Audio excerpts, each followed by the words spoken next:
Praise the Lord. Alléluia.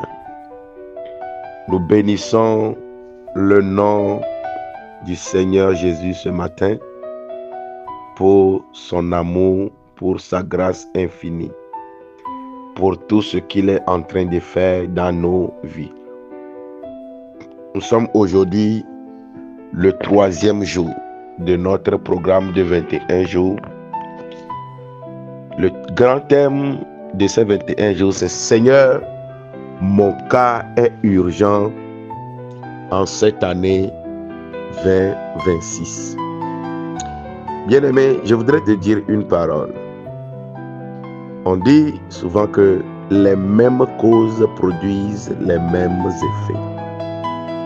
Les manières de prier que tu faisais avant, les manières de penser que tu avais avant, les manières de faire que tu avais avant, les manières de parler, les manières d'apercevoir les choses.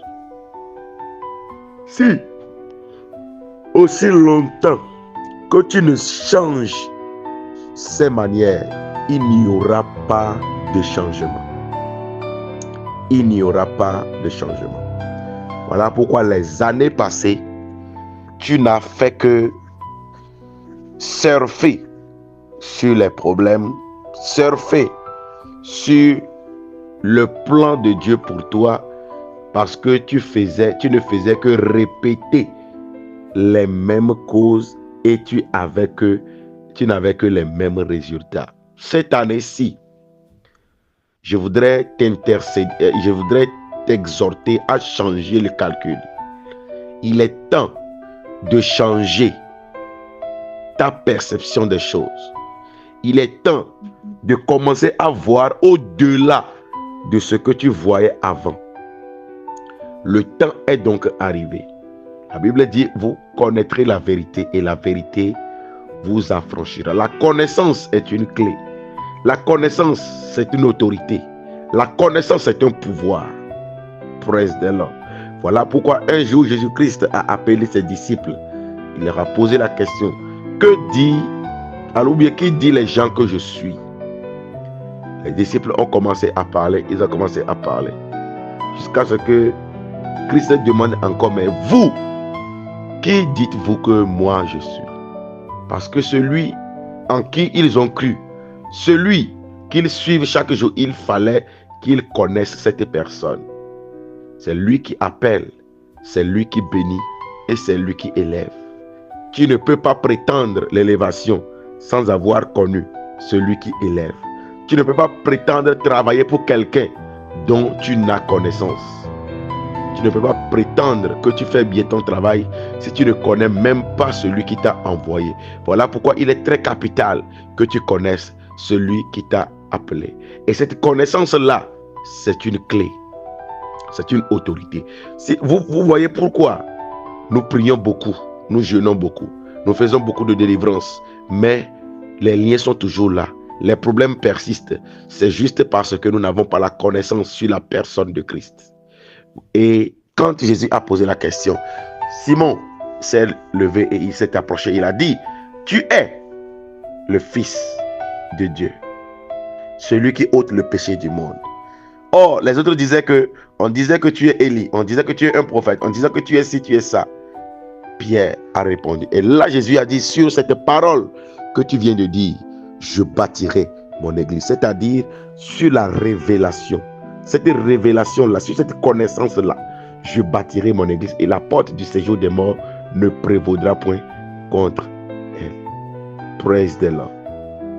La connaissance de Christ. Aussi longtemps que tu t'approches de Christ et tu connais Christ, c'est de la même manière que tu te découvres toi-même. Quand Pierre a parlé, il a dit, tu es le Christ, tu es le Fils de Dieu. Jésus a dit, moi je te dis que tu es Pierre, et sur cette pierre, je bâtirai mon église. Praise the Lord. La connaissance, c'est une clé. La connaissance, c'est une autorité. La connaissance, c'est un pouvoir. Et ce matin, que Dieu allume sa lampe, sa lumière sur sa parole, afin que sa connaissance nous parvienne ce matin pour la délivrance complète de tout ce qui nous arrive dans le nom de Jésus-Christ. Est-ce que tu peux dire Amen là où tu es? Praise the Lord. Alors, nous sommes ce matin au 3e jour. Jésus-Christ est mort et le 3e jour, il est ressuscité. Prophétiquement, ce matin, je déclare dans ta vie, comme aujourd'hui est le 3e jour de notre programme, le 3e jour de ce mois, tout ce qui est mort en toi reprend vie maintenant. Pendant que je suis en train de parler, que la vie Zoé de Dieu coule maintenant. Que tout ce qui est mort dans ta santé, tout ce qui est mort dans tes projets, tout ce qui est mort dans ton ministère, tout ce qui est mort dans ton foyer, tout ce qui est mort dans tes finances, j'appelle la vie de Dieu des 4 coins du monde, que la vie entre maintenant, que l'esprit de la résurrection te touche au nom de Jésus. Toi qui es ici, on a programmé ta mort. Tu as été tué dans le camp de la sorcellerie. Ils t'ont même mis en cercueil ce matin. Malou Kali Rakasunda Laro Shekendaya. Entends ma voix de là où tu es maintenant et sors du sépulcre. Sors au nom de Jésus. Que le cercueil soit brisé. Que ton âme sorte maintenant. Que l'esprit de la résurrection te touche là où tu es. Dans le nom de Jésus-Christ. Ton enfant qu'ils ont pensé tuer dans le couvent de la sorcellerie, ce matin, qu'il reprenne vie. Qu'il reprenne vie. Que le vent de vie souffle sur toi au nom de Jésus. Que tout ce qui est mort en toi reprenne vie au nom de Jésus. Je déclenche dans ta vie la résurrection. La résurrection. Dans le nom de Jésus-Christ. Christ est ressuscité pour que toi, tu vives. Alors que la vie coule. Dans le nom de Jésus-Christ. Tout esprit de mort envoyé contre toi et ta maison. Tout esprit de mort qui opère dans ta maison. À travers la maladie. À travers les mésententements. À travers les mésententes. À travers les difficultés de la vie. Tout esprit de mort qui travaille dans ta maison. À travers les malcompréhensions. À travers la maladie. Les problèmes. Ce matin. Que l'esprit là soit bouté dehors. Qu'il soit bouté dehors. Qu'il soit bouté dehors. Qu'il soit bouté dehors. Dans le nom de Jésus-Christ. Que la vie entre maintenant. Dans le nom de Jésus. Que la vie coule. Oui, la vie, la vie. La vie de Dieu. Kalabra sataya. Lendo zotombro kobrenda le hazinto. Kayanda li karusta binge gusto fidi kashita la bala zunda. La vie de Dieu. Au nom de Jésus-Christ. Lebra Shatayando. La mort n'a pas de pouvoir sur toi, bien-aimé. Écoutez-moi très bien. Le diable, tout ce qu'il fait, il le fait par l'esprit de mort. La mort est le pouvoir du diable. Mais ce matin, le diable n'a pas de pouvoir sur toi. Il est vaincu par la vie. Il est vaincu par la résurrection de Jésus-Christ. Dans le nom de Jésus-Christ. Est-ce que tu es là? Dis-moi Amen. Et dis-moi avance. Praise the Lord. Nous sommes dans la seconde partie aujourd'hui. Ma victoire est dans le sang de Jésus-Christ. Écoutez, Apocalypse 12, le verset 11 dit quoi? Nous avons vaincu à cause du sang de l'agneau. Écoutez, si le sang de Christ n'avait pas été versé, si Christ n'avait pas versé son sang, alors la mort nous aurait engloutis. La mort nous aurait détruits. Si Christ n'avait pas versé son sang, alors notre vie, notre destinée serait ensevelie, serait embrigadée dans la mort. Mais lorsque le sang de Christ a coulé, c'est le jour-là où notre résurrection a été manifestée. C'est le jour-là où notre victoire a été manifestée.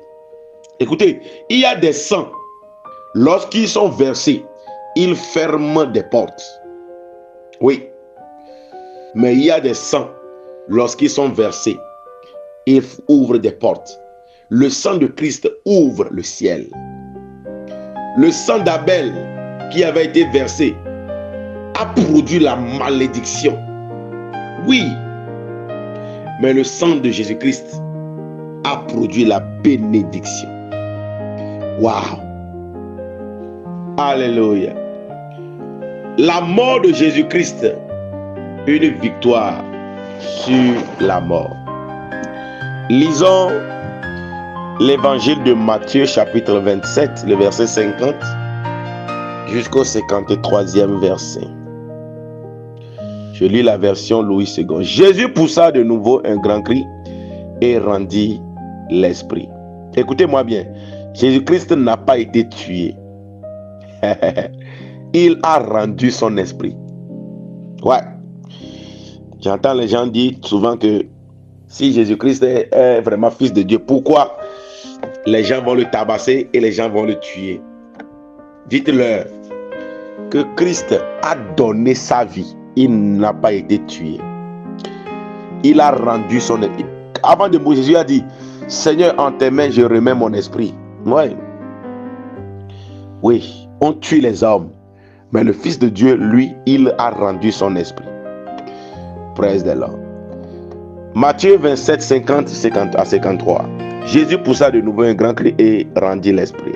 Verset 51. Et voici, le voile du temple se déchira en deux, depuis le haut jusqu'en bas. La terre trembla, les rochers se fendirent, les sépulcres s'ouvrirent et plusieurs corps des saints qui étaient morts ressuscitèrent. Waouh! La puissance de la résurrection. Verset 53. Étant sortis des sépulcres après la résurrection de Jésus-Christ, ils entrèrent dans la ville sainte et apparurent à un grand nombre de personnes. Dis Amen là où tu es. Praise the Lord. Ce verset, c'est un verset qui retrace les derniers instants de Jésus-Christ lorsqu'il était en train de mourir sur la croix. Ce verset, c'est le verset qui montre là où le sang de Christ avait coulé et ce qui s'est passé dans ces laps de temps lorsque Christ était en train de mourir. La Bible est en train de nous expliquer quelque chose. Jésus, en venant dans le monde, il avait un objectif clair. Le premier Adam a failli. Écoutez, Adam a failli parce que Adam a été créé adulte. Il n'a pas suivi des étapes. Il n'a pas suivi des processus. Adam a été créé adulte et il a failli. Dieu a placé Adam dans le jardin d'Éden pour qu'il prenne soin et qu'il respecte la loi qui a été établie. Mais avec la manipulation du diable, Adam a chuté. Et depuis ce jour, la mort est entrée dans le monde. Écoutez, la mort existait déjà avant le péché. D'accord? Ceux qui disent que la mort vient du diable là, essayez de comprendre. La mort ne vient pas du diable. Dieu est la personne qui a premièrement parlé de la mort. Dieu a dit à l'homme, le jour où tu mangeras ce fruit-là, tu mourras. Donc la mort ne vient pas du diable. La mort, c'est un outil que le diable utilise. Dieu a parlé de la mort avant le péché. Alors, qu'est-ce qui s'est passé? L'homme a désobéi à Dieu. Il a mangé le fruit qui a été défendu. Et depuis ce jour, l'homme a été dépossédé de la vie. L'homme a été dépossédé de son naissance, de son identité. Et le diable a pris part à la bénédiction que Dieu a donnée à l'homme.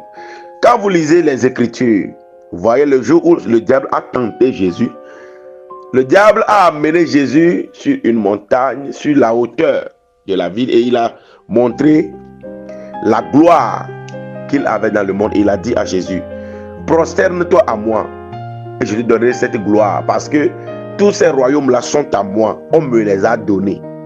En réalité, ce n'est pas Dieu qui a donné toutes ces richesses, ces royaumes au diable. Non, c'est l'homme qui lui a transféré le jour où l'homme est tombé dans le péché. Suivez-moi très bien. Quand le diable a envie quelque chose que Dieu t'a donné et il veut te déposséder, il n'a pas le pouvoir de venir t'arracher la chose. Mais qu'est-ce que le diable fait? Il te pousse. Il te fait avoir envie de tomber dans le péché. Et le jour où toi-même tu tombes dans le péché, en ce jour-là, tu lui transfères ces choses naturellement. Praise the Lord. Voilà pourquoi, bien-aimé dans le Seigneur, j'intercède pour toi ce matin, que Dieu t'aide, que le Saint-Esprit te fortifie à pouvoir vivre une vie de sanctification. Sobrando rabahandos. Praise the Lord. Alors, dans ce verset de Matthieu que nous sommes en train de lire, Jésus était en train de finir sa mission. Il est venu, il a dit, je suis le Fils de Dieu. Il dit, avant que Abraham ne fût, moi je suis. Ça a causé un problème grave parce qu'il était un jeune de 33 ans. Abraham, c'est le vieillard. Abraham, c'est l'ancêtre. Les gens ne l'avaient pas compris. Parce que c'est lui qui a créé Abraham. Il est la parole. Alors, le but pour lequel Jésus est venu, c'est de donner sa vie pour les siens. Christ a souffert le martyre et il est allé sur la croix. Mais dans les derniers instants de sa mort, il y a un grand mystère qui s'est passé. Et ce mystère-là est caché dans ces 4 versets de Matthieu 27. Versets 50, 51, 52 et 53. La Bible dit que Jésus-Christ a poussé un grand cri et il a rendu l'esprit. Et lorsque Jésus est mort, lorsque Christ a été crucifié et le moment où le sang de Christ a touché la terre, le moment où son esprit était en train de quitter son corps et le sang de Christ était en train de toucher le sol, parce que Christ a été crucifié sur une croix et le sang a commencé à couler depuis la croix jusqu'à toucher le sol, jusqu'à toucher la terre. Et la Bible dit, au même instant, lorsque Christ mourut, le voile du temple se déchire en deux, depuis le haut jusqu'en bas. Et la terre a tremblé. Les rochers se sont fendus. Les sépulcres s'ouvrent. Et même plusieurs morts, plusieurs qui étaient des saints qui étaient morts, sont sortis des tombeaux. Ils sont ressuscités. Et lorsque Jésus-Christ aussi est ressuscité le 3e jour, ces saints aussi sont rentrés dans la ville. Et les gens même les ont aperçus. Praise the Lord. Il y a 3 à 4 choses, 3 à 4 mystères qui se sont produites dans ce verset. La première chose qui s'est passée lorsque Christ mourut, le voile du temple est déchiré. Waouh! Le voile qui séparait le lieu saint du lieu très saint est déchiré. Suivez-moi très attentivement. Dans l'ancienne alliance, pour entrer dans le lieu saint, c'est le sacrificateur. Le peuple ne reste qu'au niveau du parvis. Le sacrificateur allait au lieu saint pour faire des sacrifices. Le souverain sacrificateur, lui seul a le droit d'aller au lieu très saint une seule fois par an pour faire des sacrifices, l'holocauste à Dieu pour le peuple. Praise the Lord. Et il y avait un mystère caché où il n'y a qu'une seule personne qui avait accès à la présence parfaite de Dieu. Parce que dans le lieu très saint, il y a l'arche de l'alliance. Et dans l'arche, il y a tous ces mystères, tous ces souvenirs que Dieu a gardés avec son peuple, que ce soit la manne, que ce soit la verge d'Aaron, et tous les encens, tout cela caractérisait la présence de Dieu. Et il n'y avait que le souverain sacrificateur qui avait accès. Mais le jour où Christ est mort, où son sang a touché la terre, le voile s'est déchiré, donnant accès maintenant à la présence de Dieu à tout le monde. Tout le monde peut avoir accès à Dieu. Dieu s'est révélé. Waouh! Voilà pourquoi la Bible dit que Christ est la personne qui a révélé Dieu. Christ incarne la plénitude de toute la divinité. Waouh! Et le voile déchiré, on appelle ça la puissance de la connaissance, qui donne un accès direct à Dieu. Je parlais tout à l'heure que la connaissance est une clé. La connaissance, c'est une autorité. La connaissance, c'est un pouvoir. La connaissance. Christ, en versant son sang, il nous a montré clairement qui il est. Et la Bible dit, tel il est, tel nous sommes. Il n'y a plus maintenant aucun nombre dans la connaissance de Christ. Nous pouvons parvenir à la connaissance de Christ. Voilà pourquoi la Bible dit, il est bon et agréable à Dieu que tous soient sauvés et parviennent à la connaissance de la vérité. Waouh! Est-ce que quelqu'un est en train de me comprendre? La puissance de la connaissance. Écoutez, bien-aimés dans le Seigneur. Dieu dit, parce qu'il manque la connaissance à son peuple périt. Cherchez la connaissance. La connaissance, c'est une personne. Écoutez, il y a une seule chose. Quand tu l'attrapes, tu attrapes tout.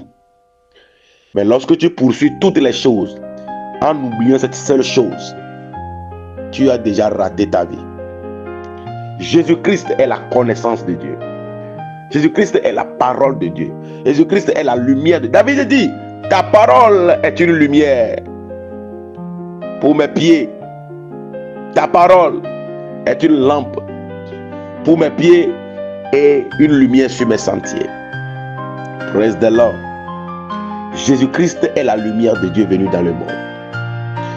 Il nous a permis d'avoir accès à Dieu. Lorsque le sang de Christ a coulé, il nous a permis d'avoir accès à Dieu. Et là où tu es, Dieu, là où tu es. Voilà pourquoi Christ a dit à la femme samaritaine, l'heure vient, ce n'est pas sur cette montagne il faut aller pour prier, ni à Jérusalem. Non, l'heure est donc arrivée où les vrais adorateurs adoreront le Père en esprit et en vérité. C'est ça, le voile est déchiré. Et c'est ce que la Bible nous dit, que nous tous qui à visage découvert contemplons la gloire de Dieu comme dans un miroir, nous sommes transformés en la même image. Yes, il n'y a plus de voile. Moïse, quand il allait sur la montagne et il descendait, la Bible dit que son visage rayonnait tellement que le peuple ne pouvait pas le regarder en face. Alors ils ont mis un voile pour empêcher la présence de Dieu de se faire voir. Ils ont mis un voile pour empêcher la lumière de Dieu de jaillir. Ce matin, je voudrais dire à quelqu'un, ce voile a été déchiré lorsque le sang de Christ a coulé. Nous pouvons regarder Jésus-Christ en face. Nous pouvons le voir tel qu'il est. Yes. Cabrado sopabres, kindo de brazanda. Et il nous a connectés à sa présence, la puissance de la connaissance. Cherchez la connaissance, bien-aimé. Ce qui t'arrive là, c'est parce que tu es ignorant de la source que le problème continue d'exister. Mais le jour où tu découvres la vérité cachée dans ton problème, c'est le jour de ta délivrance. Voilà pourquoi la Bible dit, vous connaîtrez la vérité et la vérité vous affranchira. C'est la vérité que tu connais qui te délivre. Ce n'est pas la prière qui te délivre. Non. C'est la vérité que tu connais qui te délivre. C'est la connaissance qui te libère. Que la lumière de Dieu jaillisse dans ton esprit maintenant. Pendant que je prie pour toi, reçois la lumière de Dieu. Reçois la lumière de Dieu. Que le voile soit déchiré. Tout voile maléfique qui a couvert ta pensée, t'empêchant de réfléchir, t'empêchant que ta vision aille loin.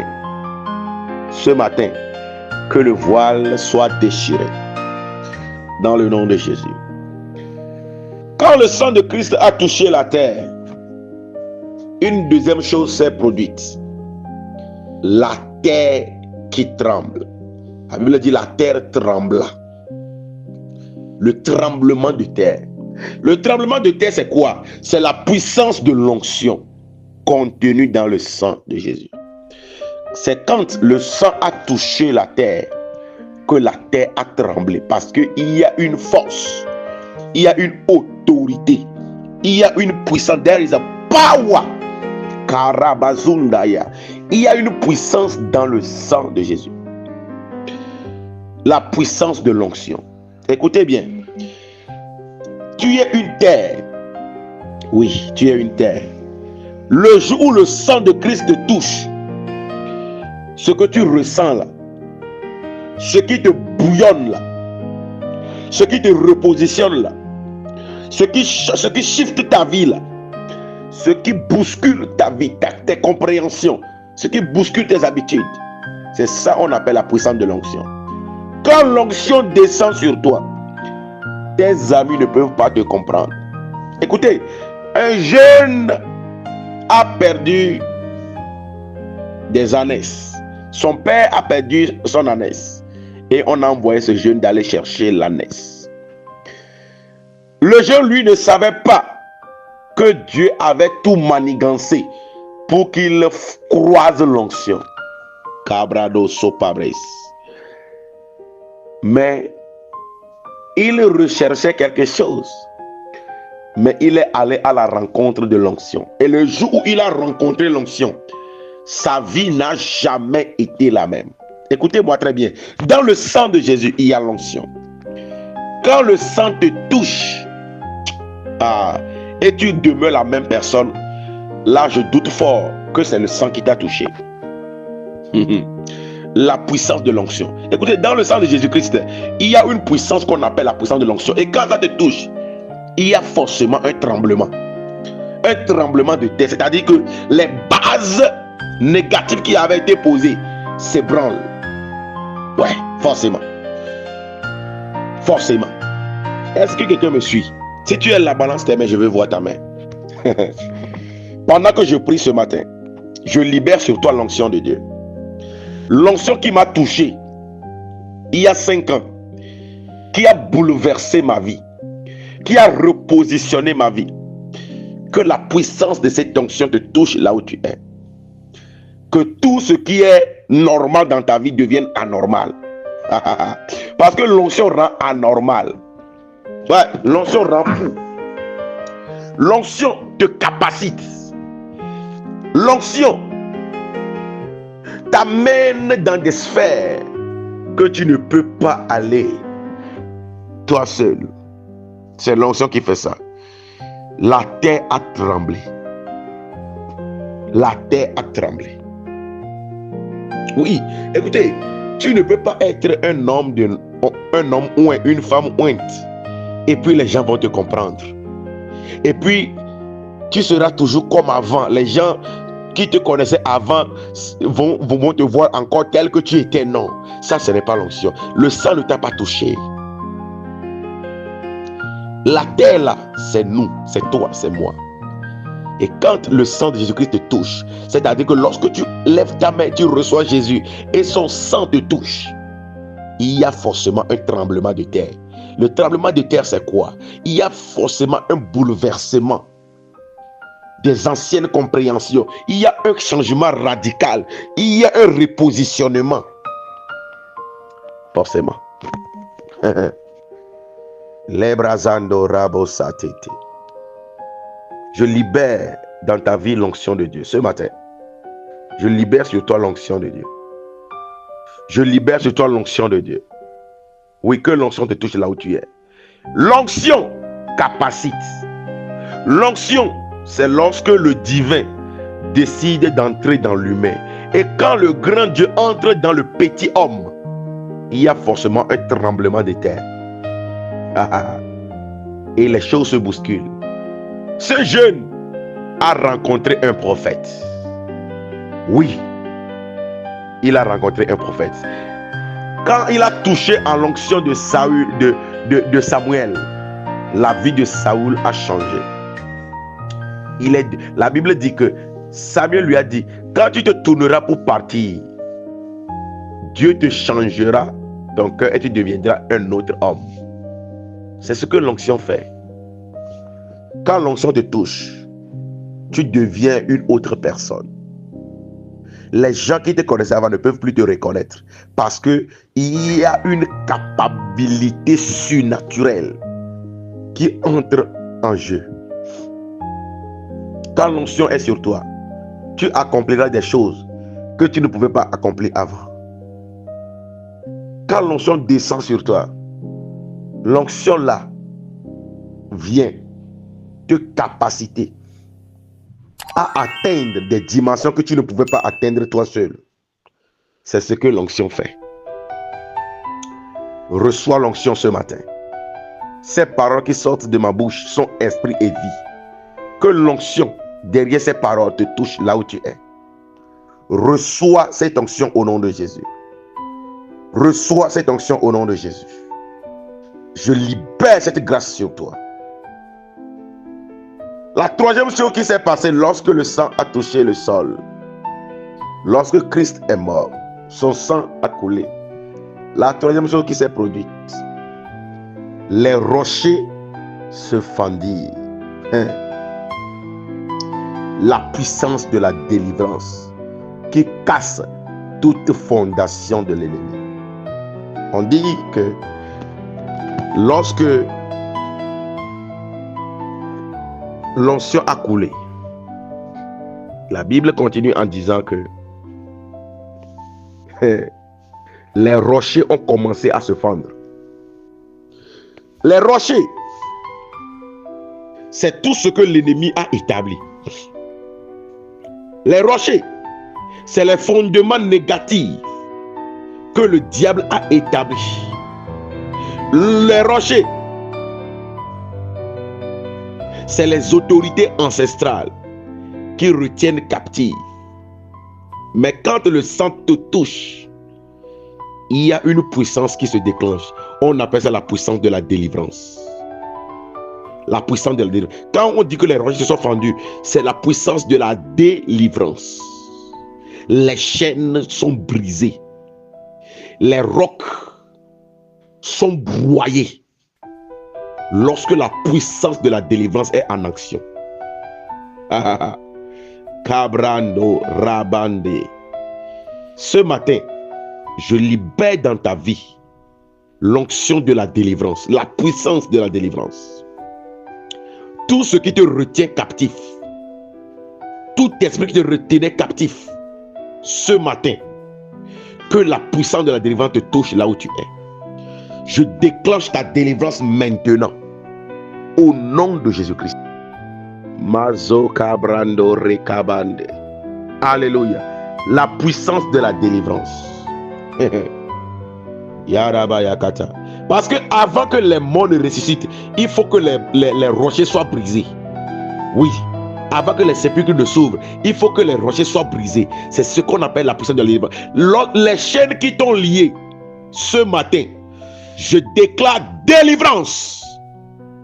Toute chaîne qui t'a lié, chaîne de mort, chaîne de maladie, chaîne des démons, tout lié dans lequel tu es, ce matin je libère sur toi la puissance de la délivrance dans le sang de Christ. Que la délivrance te soit appliquée maintenant. Sors de ces liens, sors de ces liens, sors de ces malédictions. Tu es libéré, tu es délivré au nom de Jésus-Christ. C'est pour, comment on dit ça? Christ nous a affranchis pour que nous soyons réellement libres. Voilà pourquoi la Bible dit, si le Fils vous affranchit, vous serez réellement libre.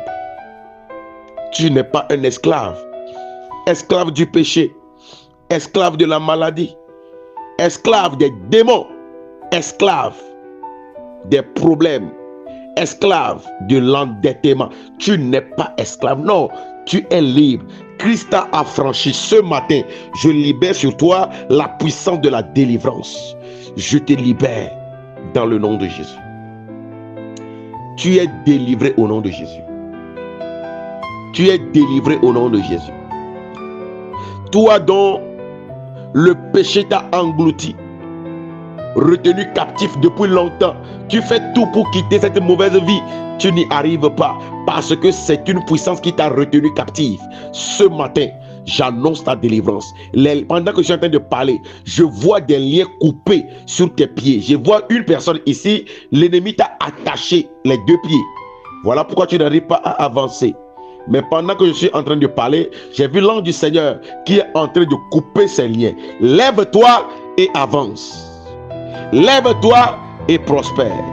Lève-toi et avance. In the name of Jesus. Calabrasata. Quatrième chose, les sépulcres s'ouvrir. Wow. Wow. Les sépulcres s'ouvrent. Quand le sang de Jésus-Christ touche la terre, il n'y a pas de sépulcre qui restera fermé. Quand le sang de Christ te touche, tout ce qui est enseveli, tout ce qui est déjà enterré, tout ce qui pourrit déjà, la vie entre. Oui, les sépulcres s'ouvrent. C'est ce qu'on appelle la puissance de la résurrection. Waouh, la puissance de la résurrection. Christ est mort, mais sa mort a produit la vie. Le sang de Jésus-Christ, dans ce sang, il y a une puissance qu'on appelle la puissance de la résurrection. La mort n'a pas de pouvoir sur toi.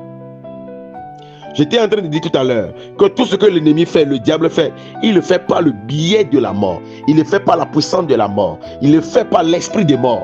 Mais Dieu fait tout par l'esprit de vie.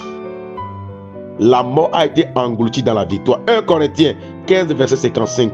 Ô mort, où est ta victoire? Ô mort, où est ton aiguillon? Jésus-Christ a vaincu la mort. Lorsque Christ est mort, le jour-là, la mort a été détruite. La mort a été décapitée. La mort a été honnie. La mort a été retenue captive. Et la mort n'a plus d'autorité sur toi. Voilà pourquoi je déclare dans ta vie que la vie coule.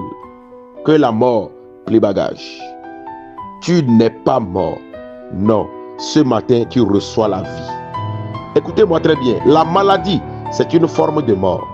L'échec, la pauvreté, l'endettement, les problèmes de la vie, ce sont des formes de mort. Mais Jésus-Christ a ôté les guillons de la mort. Christ a vaincu la mort. Et ce matin, la mort n'a pas de pouvoir sur toi. Voilà pourquoi je déclenche dans ta vie la puissance de la résurrection. Toi qui es mort, toi qui es enterré, ce matin, entends ma voix, sors. Je te fais sortir au nom de Jésus. Tu sors maintenant. Cabra sotayando. Reçois la vie de Dieu. Reçois la vie de Dieu. reçoit la vie. Et la Bible précise que lorsque Christ est ressuscité, alors les morts qui sont ressuscités aussi entraient dans la ville. Ce matin, que la puissance de la résurrection te touche là où tu es. Que la puissance de la résurrection te débloque maintenant. Que tu commences à avancer. Que la vie coule. Lazare est mort. Christ a appelé Lazare. Lazare sort et la Bible dit, le mort sortit. Ce matin, je déclare que toi, tout ce qui est mort en toi reprenne vie. Que la résurrection te touche là où tu es. L'esprit de la résurrection te touche là où tu es. Lève-toi et avance parce que tu n'es pas mort. Tu es vivant. Bien que tu sois mort, ce matin, tu es ressuscité. Christ t'a franchi. Avance pour la gloire de Dieu et pour la honte de l'ennemi. Dans le nom de Jésus. Fais cette prière avec moi 1 minute. Dis mon Père et mon Père, ce matin, que l'esprit de vie en Christ me touche. Que la vie coule. Ce matin, que la vie coule. Que la vie coule. Yes. Que la vie coule. Que la vie coule. Que la puissance de la délivrance me touche. La puissance de la connaissance me touche. La puissance de la résurrection me touche. L'onction. La puissance de l'onction me touche. Que ma vie commence à avancer. Lève-toi, commence à marcher. Déclare, j'avance. Déclare, j'avance. J'avance. J'avance au nom de Jésus. La vie coule en moi. La vie Zoé de Dieu coule en moi. La vie Zoé de Dieu coule en moi. Que la mort soit engloutie. Que la mort soit engloutie. Tout esprit de mort qui me domine ce matin, tu es vaincu à jamais. Tu es vaincu à jamais. J'avance au nom de Jésus. Masobrando rabasataya. Iraba shendo robo sokotoro boboka. Mai cabro sebrando lobre sapiri kitando. Oriaba sandaraba zakatamba. Tu es délivré au nom de Jésus. Soyez tous bénis. Nous nous retrouvons encore demain matin pour la suite. Shalom à vous. Que votre journée soit bénie.